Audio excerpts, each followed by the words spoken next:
Okay, this is example 2 from the similarity booklet. In this example, we have to prove that the triangles given here below are similar, and hence we have to find the value of this pronumeral m.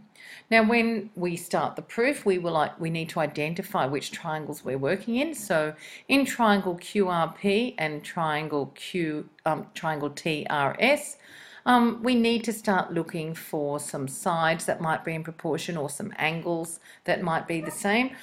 We can see here that QS crosses over TP, so we've got vertically opposite angles there. So we can say angle QRP is equal to angle TRS, and the reason for that is that they are vertically opposite angles.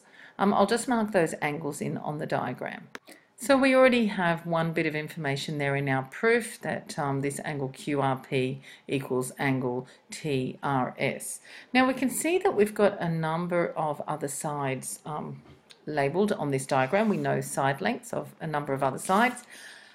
In the smaller triangle, we know all the 3 side lengths, and in the larger triangle, we know 2 of the side lengths. Now, because we know that these 2 angles marked with blue dots are equal, the sides opposite those angles are corresponding sides. So in other words, this side marked 12 is the corresponding side to this side with pronumeral m on it. So I'm going to just put these coloured circles over those to show that they are corresponding sides.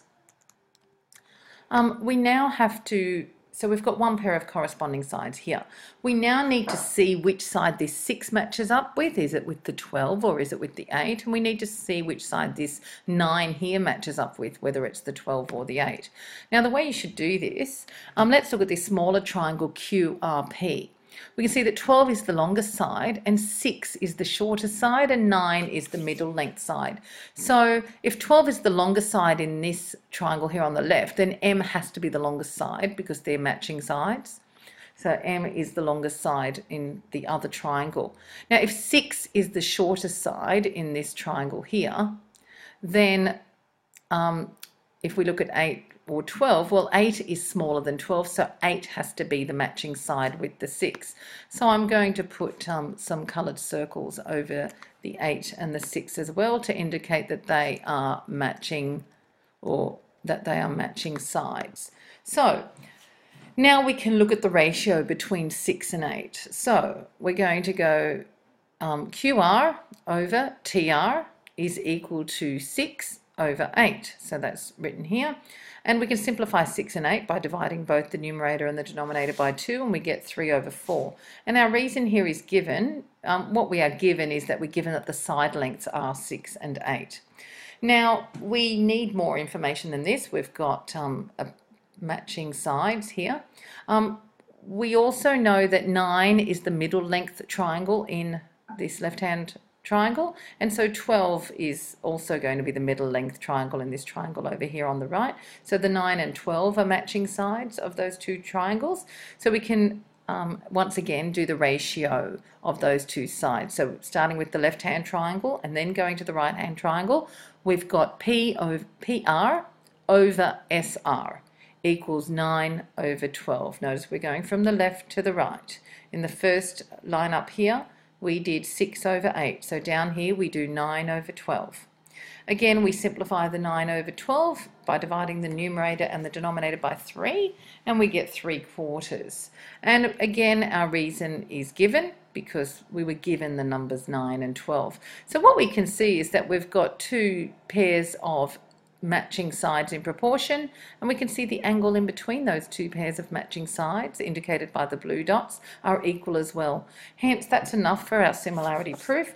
We can say, therefore, triangle QRP is similar to triangle TRS because we have 2 pairs of matching sides in proportion and the included angles are equal. Notice when we name the triangles, we're going along the shortest side with the blue circle and then along the middle length side.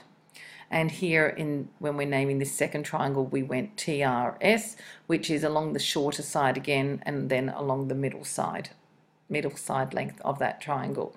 So once we've proven that the 2 triangles are similar, we can then start working out values of missing pronumerals. Remember with similar triangles that, yes, all of the angles will be equal. I'm actually going to just put in some of those angles now.